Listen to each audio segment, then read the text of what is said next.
Now, I dealt a lot with the farm schools where I found very brutal farmers and extremely kind farmers.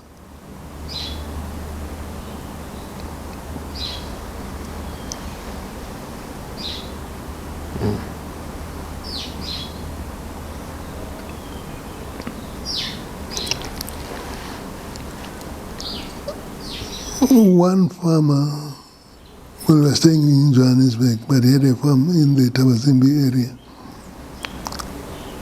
would take the school children to Durban on holiday every year, the completing classes. He would take them on holiday at his own expense. And he built his teacher there, the principal, a retirement home, that when he retires, there is a house waiting for you. At the farm itself? No. At his place in Radium. He was staying, his home was in Radium. Okay. So he built him a house there, but working in the Tabazimbi area.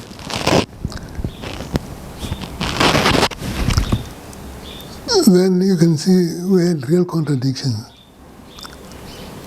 One day I went with a white inspector to one of the schools. He said to me, I think we must close that school. Because when we got there, he wouldn't allow even his own white brother into the house. He had to stand outside the garage. This guy, he wouldn't give me a seat.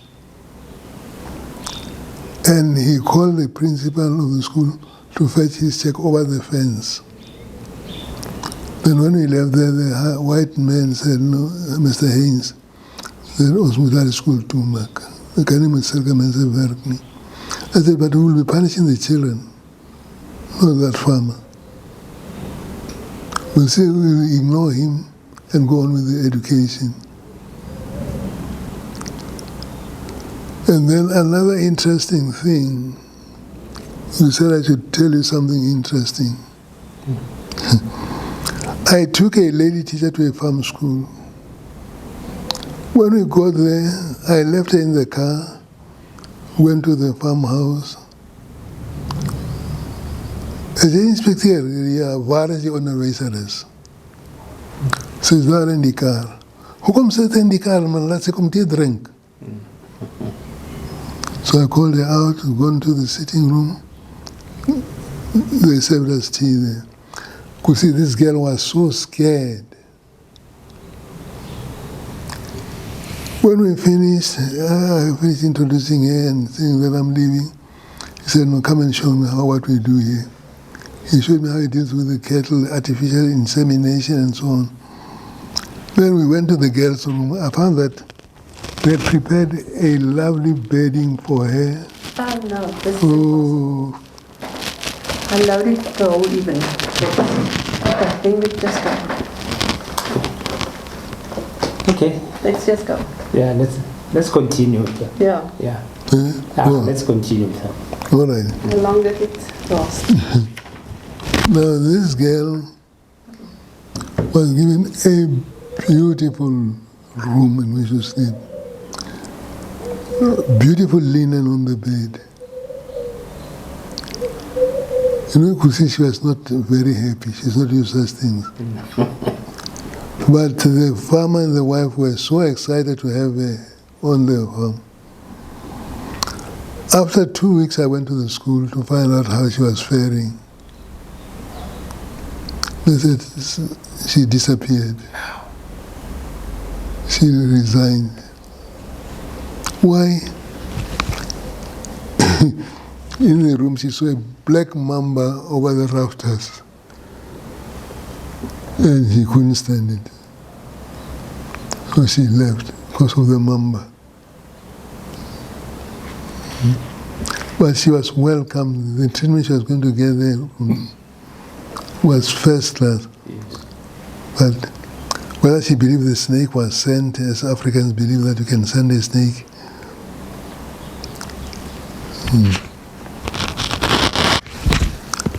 And then I had some other farmers who were so good to their workers. I went to one farmer where the whole school was crowded in one classroom. I said to him, meneer, ek is inspecteur. Hierdie man, die onderwyser, doen uitstekende werk, maar daar is nie kom, dat is weer die kennis nie. You know, he didn't even respond to my question, just turned to the teacher. Said, wanneer kan ons begin bou? Môre. Gaan nie meer eens gaan drink tee daar. So you can see how some of them were willing to do good. But there were those who were very, very bad. One came to me and said, no, ek wil 'n skool bou vir my mense, maar ek het nie geld nie. En my pa is skatryk, maar hy haat swart mense. Hy sal my nie eens gaan leen om 'n school te bou nie. Then I said to him, there is a lot of sand on your farm. There is water. Just buy some pockets of cement and form cement blocks and use the very farmers to put up the classrooms. Then the government will give you your money back when you've completed. He did exactly that. So they got 4 classrooms on that farm.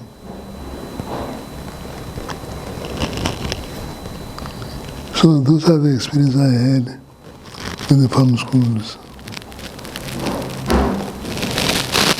One day I had 2 teachers coming to the office at 3 o'clock from the other side of Tabazimbi, that they were expelled from school. By whom? By the principal and the farm manager. I said to Mr. Fanzel, who was my second inspector, here is the problem. Kyk meneer Seboni, 'n plaas skool is 'n private eiendom van die boer. En ek het niks te doen met daardie skool. So I got those 2 ladies into the car and had to drive to the other side of Tabazimbi. I got there in the evening, called the farmer and the principal to find out why they were expelled. We discussed the whole issue, but the principal had no reason to complain against those teachers, so they were reinstated on the spot. Those were some of the problems we encountered with the farmers. With this committee that was in Transvaal, well, it will come under the Council of Education. There we also experienced a number of problems. School teachers were not paid for 3 months. But when I checked with the office clerks, their checks were sent out. I drove to the school to find out the truth about those checks.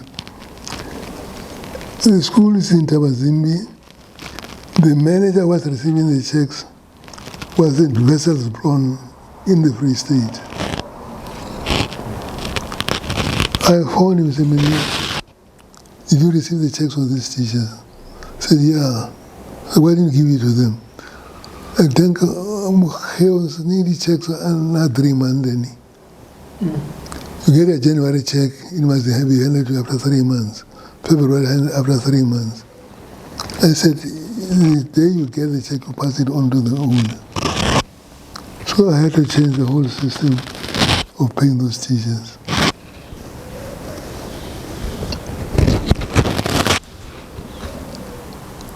No, I realized that working with the rural schools, farm schools, or in this homelands was terrible.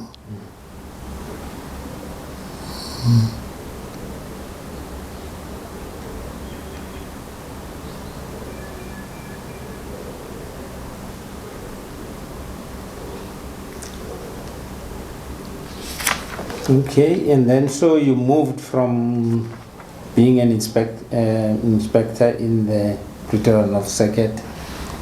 How long did you stay here? It was 4 years, because I left in 1984.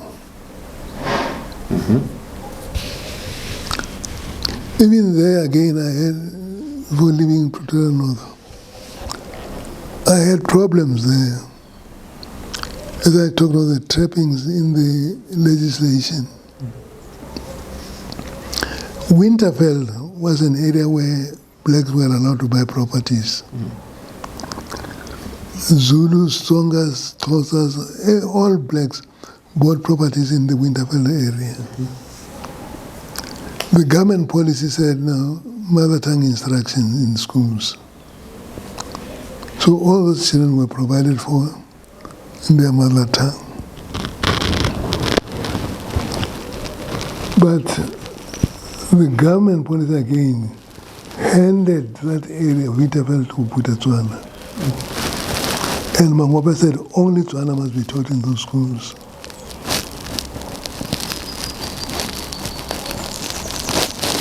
So parents wanted schools where they can be taught in the mother tongue.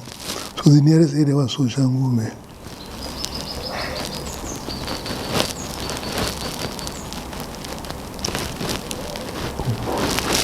Then one day, Mr. Haynes, the white second inspector, was in charge, who was our boss, came to the office and said, now people, I saw buses carrying children into Soshanguve. Go and look for those children and send them out. They must go home. We don't want them in our schools. My colleagues were ready to go. I said, I won't do it. Those children were told that want to be taught in their mother tongue. The very government that decided that Winterfell should be a freehold area gave it to Botswana. Mangope said only Tswana should be taught.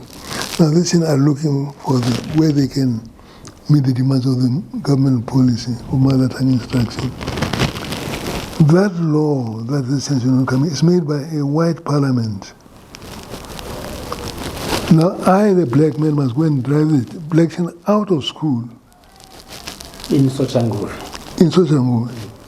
I said, a black man going to implement a law that is made by a white parliament under the pretext that now they are promoting our education, they are using mother tongue. Now when the children look for mother tongue, they are stopped. Next time they will be chasing in the street. So that thing of stopping children from Winterfell and outside areas coming to Susan was stopped. We didn't interfere with them. They had to come and seek accommodation there, and they were admitted where they could be admitted. Now there's so many contradictions in the government policy, in education. Yes. But now, unfortunately, some people didn't see through that. Verwoerd was a sociologist and a psychologist. He knew how to play about with the minds of the people. He would give a thing a very good name, but implementing it was horrible. Take, for instance, the abolition of passes and Consolidation of Documents Act. We hated passes. Nobody wanted passes. Oh, the light is back. The lights. Oh, the lights went. Everything's fine.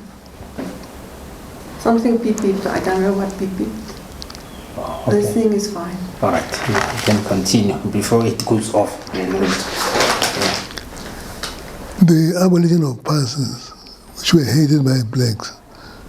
When they saw abolition of blacks, of passes, they were happy. Consolidation of documents made women carry passes. He put it so beautifully, it's the abolition of passes, yet it went on to make women carry passes. So even in education, they thought they were controlling, but they had no control at all. I remember a case, I think I told the story, where a principal and a founder of the school were dismissed by the school board. Yes. In Wheatbank, yes. In Wheatbank, yes.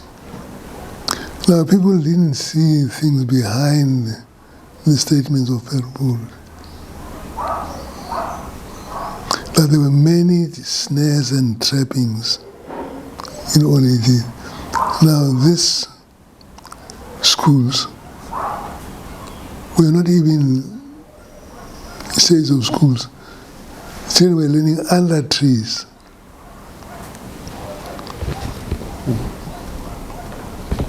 And then now we have so many children in schools. What kind of schools?